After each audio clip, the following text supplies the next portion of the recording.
بسم اللہ الرحمن الرحیم نحمده ونصلي ونسلم على رسوله الکریم اما بعد۔ معزز طلبہ، اللہ تعالیٰ سے امید ہے کہ آپ سب خیر و عافیت سے ہوں گے۔ سبق نمبر 183 اور باب الیمینی فی الدخول والسکن، اس باب کو ہم شروع کر رہے ہیں۔ یعنی مقسوم علیہ جس چیز پر قسم کھائی جاتی ہے یا اٹھائی جاتی ہے تو اس کو مقسوم علیہ کہتے ہیں، اور یہ قسم کا چوتھا رکن ہے، اور اس حوالے سے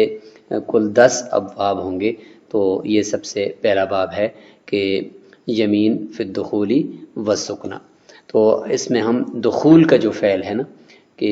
گھر میں داخل ہونا، کمرے میں داخل ہونا، یا کسی بھی چیز کے اندر داخل ہونے کا جو فعل ہے انسان کا، اس کے اوپر قسم کھا رہا ہے کہ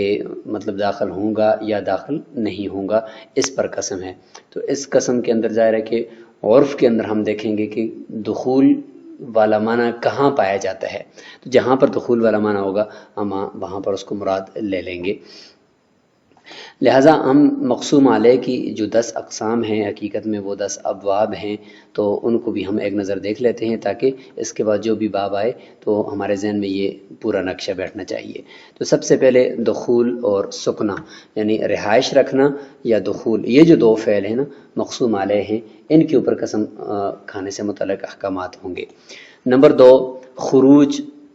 کسی چیز یعنی کسی گھر سے باہر نکلنا، کسی کمرے سے باہر نکلنا، تو خروج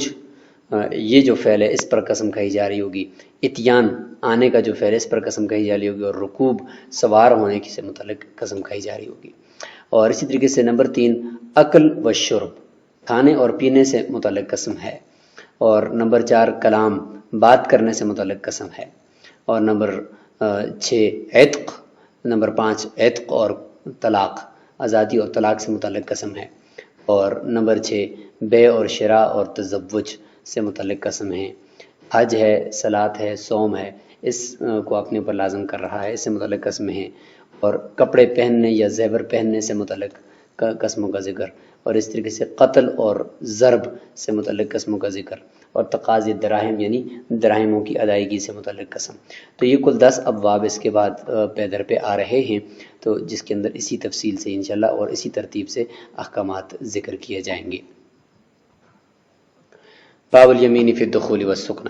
ومن حلف لا يدخل بیتا فدخل الكعبة او المسجد او البیعة او الکنیسة لم يحنث، لأن البيت ما أعد للبيتوتة وهذا البقاع ما بنيت لها، وكذا إذا دخل دهليزا أو ظلة باب الدار لما ذكرنا،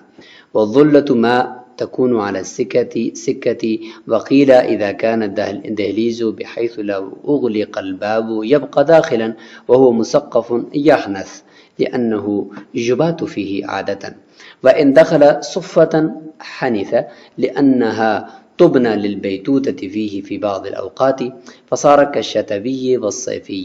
وقيل هذا إذا كانت الصفة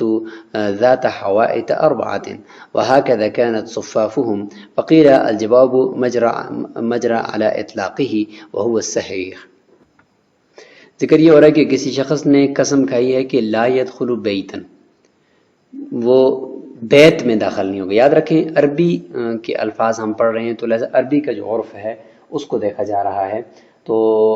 عربی میں بیت کسے کہتے ہیں ہم اس کا اعتبار کریں گے۔ تو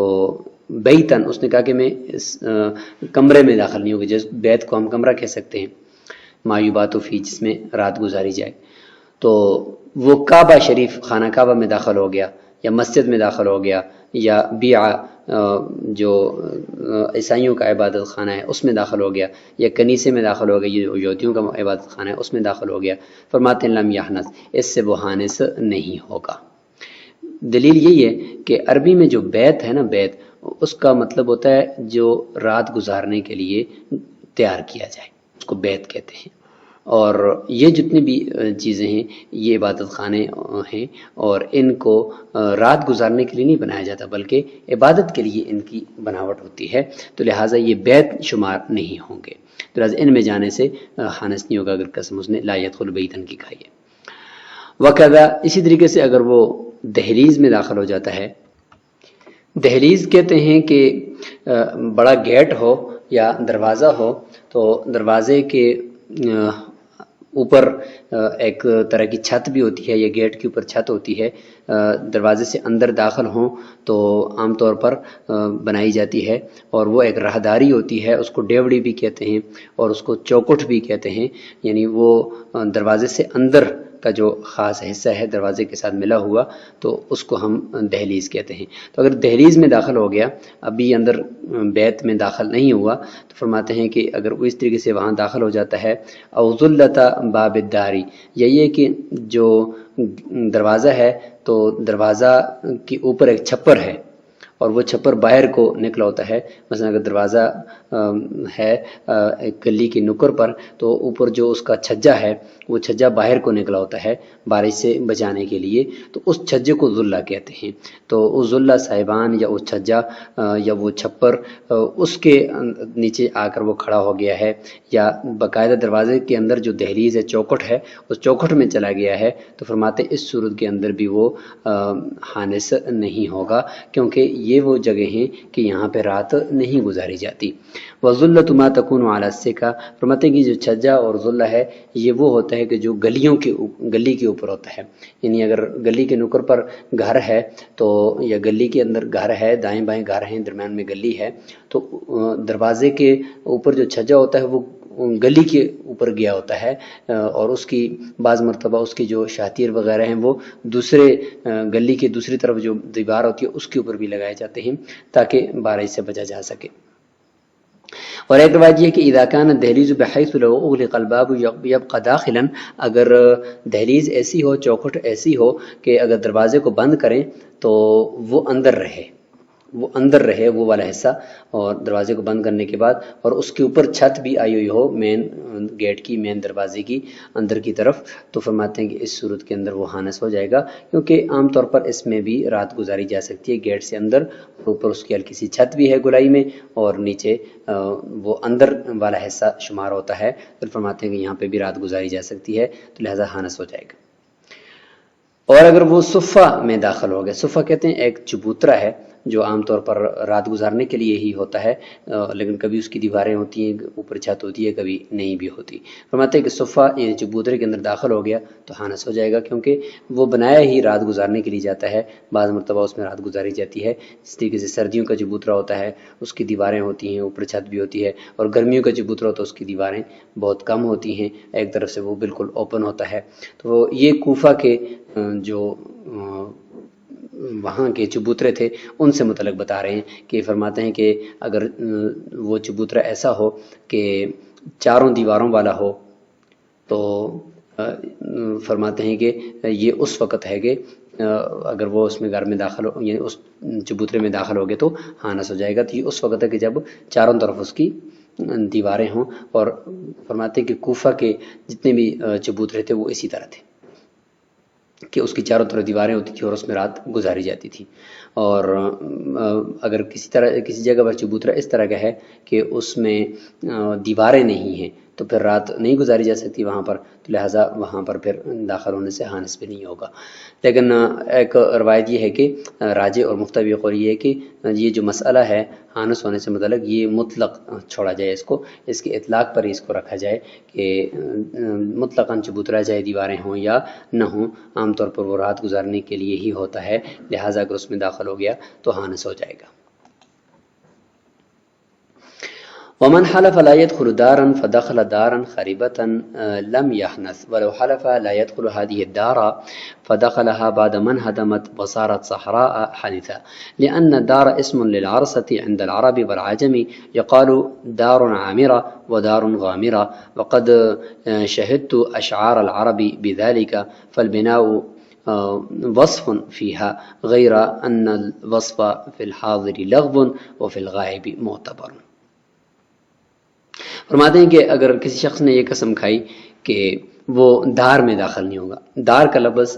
اس نے بولا ہے، اور دار کا لفظ جو ہے وہ اس جگہ کے اندر جتنی بھی چار دیواری کے اندر وہ پلاٹ ہے اس کو بھی شامل ہے، اس کے اندر جو بلڈنگ ہے اس کو بھی شامل ہے، اس کے اندر جو صحن ہے اس کو بھی شامل ہے. تو لہٰذا دار اس پورے حصے کو شامل ہوتا ہے. لہٰذا اگر اس نے قسم کھائی کہ میں دار میں داخل نہیں ہوگا اور نکرہ استعمال کیا کہ کوئی بھی دار اس میں داخل نہیں ہوگا، پھر وہ ایک دار میں داخل ہوا، ایک چار دیواری کے اندر گیا، وہاں سب کچھ تھا لیکن وہ ویران پڑا ہوا تھا، خریبہ کا معنی ویران پڑا ہوا تھا اور بدحال تھا، اس میں وہ داخل ہوا، تو اس کو حانس نہیں شمار کریں گے، یہ حانس نہیں ہوگا. کیونکہ اس نے کہا تھا کہ میں کسی بھی دار میں داخل ہوں گا، اور یہ جس میں داخل ہوا ہے وہ دار نہیں رہا، وہ ویران ہو چکا ہے. اور اگر اس نے نکرہ نہیں بلکہ معرفہ استعمال کیا اور اشارہ کیا کہ اس دار کے اندر میں داخل نہیں ہوں گا، تو سامنے اشارہ جب کر دیا ہے تو اب اشارے کے اندر وہ اس کی جو بلڈنگ ہے، اس کا جو پلاٹ ہے، سب کو یہ شامل ہو جائے گا. لہذا فرماتے ہیں کہ اگر اس کے منہدم ہونے کے بعد، یعنی اس میں سے بلڈنگ ختم ہو جانے کے بعد اگر اس صحرا کے اندر وہ داخل ہو جاتا ہے تو فرماتے ہیں کہ پھر بھی حانس ہو جائے گا، کیونکہ جو دار کا لفظ ہے وہ اس پلاٹ کو بھی شامل ہوتا ہے عرب کے نزدیک اور عجم کے نزدیک بھی. جس طریقے سے کہا جاتا ہے کہ دار عامرہ و دار غامرہ، تو یہ عامرہ کہتے ہیں آباد دار کو، اور غامرہ کہتے ہیں بیابان کو اور غیر آباد کو. فرماتے ہیں صاحب ہدایت کہ میں نے عرب کے کچھ اشعار بھی اس سے متعلق دیکھے ہیں. اس میں ایک شعر یہ بھی ہے کہ الدار دار و ان زالت حوائطها اور والبیت لیس ببیت بعد تہدیمی، کہ دار جو ہوتا ہے وہ دار ہی ہوتا ہے، اگرچہ اس کی دیواریں گر بھی جائیں پھر بھی وہ دار ہوتا ہے، یعنی اس کی نیچے جو پلاٹ ہے اس کو بھی دار کہیں گے. اور بیت لیس ببیت، وہ بیت نہیں رہتا بعد تہدیمی، منہدم کر دینے کے بعد. تو اس سے پتہ چلا کہ دار اس پلاٹ کو بھی شامل ہوتا ہے، دار کا اسم. پس بنا جو ہے اس دار کے اندر ایک زائد وصف ہے، اور وہ وصف اگر ہوگا تو وہ ایک زائد وصف ہے، ورنہ اصل میں وہ پلاٹ بھی وہ دار کہلائے گا. لیکن فرماتے ہیں کہ چونکہ جو وصف ہے وہ وصف حاضر کے اندر سامنے جو موجود ہے اس کے اندر وہ وصف لغو ہے، لہذا اس میں پھر وہ بلڈنگ کو بھی، نیچے پلاٹ سب کو وہ شامل ہو جائے گا. اور غائب کے اندر وہ وصف معتبر ہوتا ہے، لہذا جب اس نے دارن نکرہ کہا تو وہ غائب ہے، کسی بھی گھر کے اندر داخل ہونا، تو اس میں وہ وصف معتبر ہے کہ وہ وہاں پہ بلڈنگ بھی بنی ہوئی ہو تو تب وہ داخل ہونے سے حانس ہوگا، ورنہ نہیں ہوگا. اور جب یہاں پہ اس نے خود متعین کر دیا حاضر ہے وہ دار سامنے موجود ہے، اس کے اندر وہ بلڈنگ والا اور تعمیرات والا جو وصف ہے وہ لغو ہے، اس میں وہ جس کی طرف اشارہ کیا ہے اس کے اس پلاٹ کو بھی شامل ہوگا. اگر پلاٹ میں بھی داخل ہو گیا پھر بھی حانس ہو جائے گا. وَلَوْ حَلَفَ لَا يَدْخُلُ هَذِهِ الدَّارَ فخربت ثم بنيت أخرى فدخلها يحنس لما ذكرنا أن الاسم باق بعد الانهدام وإن جعلت مسجدا أو حماما أو بستانا أو بيتا فدخله لم يحنث لأنه لم يبق دارا لاعتراض اسم آخر عليه، وكذا إذا دخله بعد انهدام الحمام وأشباهه لأنه لا يعود اسم الدار به. فرماتے ہیں کہ کسی نے یہ قسم کھائی کہ وہ دار یعنی اس گھر میں داخل نہیں ہوگا، اس دار میں داخل نہیں ہوگا، اشارہ کیا اس کی طرف تو متعین ہو گیا، اب اس کے اندر بس جتنا بھی ہے وہ لغو ہے. لیکن فرماتے ہیں کہ وہ دار اس طرح ہوا کہ وہ منہدم ہو گیا، اس میں بلڈنگ ختم ہو گئی، اس کی جگہ پر دوسری بلڈنگ بنا دی گئی. تو پلاٹ تو وہی ہے نا، اور اس نے متعین بھی کیا، تو لہٰذا اس میں پلاٹ کو بھی یہ شامل تھا، لہٰذا پھر اس میں اگر وہ داخل ہوتا ہے ایک دوسری بلڈنگ کے اندر جو بعد میں بنائی گئی ہے پھر بھی حانس ہو جائے گا، کیونکہ اسم دار کا وہ باقی ہے اگرچہ پہلے والی بلڈنگ منہدم ہو چکی ہے. اور اگر وہاں پر دوسری بلڈنگ دوسرا دار نہیں بنایا بلکہ دوبارہ مسجد بنائی گئی ہے یا حمام بنایا گیا ہے یا باغیچہ بنا دیا گیا ہے یا اس کو کوئی ایک چھوٹا سا کمرہ بنا دیا گیا ہے، تو پھر اگر داخل ہوتا تو پھر حانس نہیں ہوگا، کیونکہ دار والا نام ظاہر ہو گیا، دار والا اسم باقی نہیں رہا. ہم نے تو کہا تھا کہ دار کا اسم باقی رہنا چاہیے، تو اگرچہ یہاں پہ پلاٹ بھی موجود ہے، سب کچھ موجود ہے، لیکن اب اس کو دار نہیں کہتے نا، دار والا نام اب ختم ہو چکا ہے، اب اس کو مسجد کہتے ہیں یا حمام کہتے ہیں یا بستان کہتے ہیں یا کوئی بیت کہتے ہیں. فرماتے لم یبق دارا لاعتراض اسم آخر علی، اس کے اوپر ایک دوسرا اسم آ گیا ہے. اور اسی طریقے سے فرماتے ہیں کہ اگر وہ منہدم حمام یا اس کے اشباہ یعنی بیت یا بستان یا مسجد کے منہدم ہو جانے کے بعد اس پلاٹ میں داخل ہوتا ہے تو پھر بھی فرماتے ہیں کہ وہ حانس نہیں ہوگا. وجہ اس کی یہ کہ اب دار والا جو اسم ہے نا اس کی طرف لوٹ کر نہیں آئے گا. لوگ یہ کہیں گے کہ یہ مسجد منہدم ہو چکی ہے، لوگ یہ کہیں گے کہ یہاں پہ حمام تھا وہ منہدم ہو چکا ہے، لوگ یہی کہیں گے کہ یہاں پہ ایک باغیچہ تھا جو منہدم ہو چکا ہے، یہ نہیں کہیں گے کہ یہ ایک دار تھا، بلڈنگ بھی اس میں تھی تو وہ منہدم ہو چکا ہے، ایسا نہیں کہیں گے۔ وَإِنْ حَلَفَ لَا يَدْخُلُ هَذَا الْبَيْتَ فَدَخَلَهُ بَعْدَ مَنْ هَدَمَ وَصَارَتْ صَحْرَاء لَمْ يَحْنَثْ۔ فرماتے ہیں کہ اگر اس کے مقابلے میں اگر کسی شخص نے دار نہیں کہا بلکہ بیت کہا ہے کہ میں اس بیت میں داخل نہیں ہوں گا، تو بیت اسی کو کہتے ہیں جس میں رات گزاری جائے، لہٰذا اس کے منہدم ہونے کے بعد اگر وہ اس جگہ پہ ایک صحرا سی بن گئی ہے، پھر اگر اس میں داخل ہوتا ہے تو وہ حانس نہیں ہوگا، کیونکہ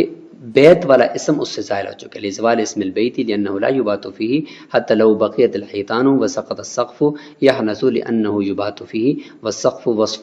فيه وكذا إذا بنى بيتا آخر ودخله لم يحنث لأن الاسم لم يبقى بعد الانهدام۔ اس لیے فرماتے ہیں کہ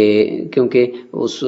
بیت کے اندر رات گزارنی جاتی ہے، اب اگر وہ منہدم ہو چکا تو اب رات اس میں نہیں گزاری جاتی، لہٰذا اس وجہ سے فرماتے ہیں کہ حانس نہیں ہوگا۔ لہٰذا تفریح کے طور پر ایک ذکر کرتے ہیں کہ اگر دیواریں باقی ہیں، صرف چھت گری ہے تو بغیر چھت کے بھی اس میں رات گزاری جا سکتی ہے، اب اگر اس میں داخل ہوگا تو حانس ہو جائے گا کیونکہ رات اس میں گزاری جا سکتی ہے، اور چھت جو ہے وہ اس میں ایک زائد وصف ہے، اثر ہے وہ دیواریں ارد گرد کی۔ فرماتے ہیں کسی طریقے سے اگر اس جگہ پہ ایک دوسرا کمرہ بنا دیا گیا، پہلا بیت منہدم ہو کر دوسرا ہے، تو اگر اس میں داخل ہوتا ہے تو وہ حانس نہیں ہوگا، کیونکہ اسم جو ہے وہ باقی نہیں رہا منہدم ہو جانے کے بعد، یعنی وہ پہلے والا جو بیت تھا اب وہ تو باقی نہیں رہا نا، اس کا اسم جو ہے وہ باقی نہیں رہا منہدم ہو جانے کے بعد۔ اب ہم یہ کہیں گے کہ گویا کہ یہ اس بیت میں تو داخل نہیں ہو رہا نا، اس کمرے میں تو داخل نہیں ہو رہا جو جس کے بارے میں اس نے قسم کھائی دی، تو ایک نیا ہے نا، تو نئے سبب سے نیا کمرہ تعمیر ہونا یہ گویا کہ وہ نئی ایک چیز ہے، لہذا اس کے ساتھ اس نے قسم ہی نہیں کھائی۔ قال ومن حلف لا يدخل هذه الدار فوقف على سطحها حانثا لأن سطح من الدار ألا ترى أن المعتكف لا يقصد اعتكافه بالخروج إلى سطح المسجد وقيل في عرفنا لا يحنث۔ فرماتے ہیں کہ اگر کسی نے قسم کھائی کہ وہ گھر میں داخل نہیں ہوگا، پھر اس طرح ہوا کہ وہ گھر میں تو داخل نہیں ہوا لیکن اس کی چھت پر چڑھ گیا اور وہاں جا کر کھڑا ہو گیا، فرماتے پھر بھی حانس ہو جائے گا، کیونکہ عربی کے اندر جو دار ہے نا تو یہ دار چھت کو بھی شامل ہے اور یہ چھت اس دار میں سے ہوتی ہے۔ ظاہر ہے بلڈنگ ہے تو بلڈنگ کی چھت بلڈنگ میں سے ہی شمار ہوگی، اور ایک دلیل بھی دیتے ہیں کہ معتکف اگر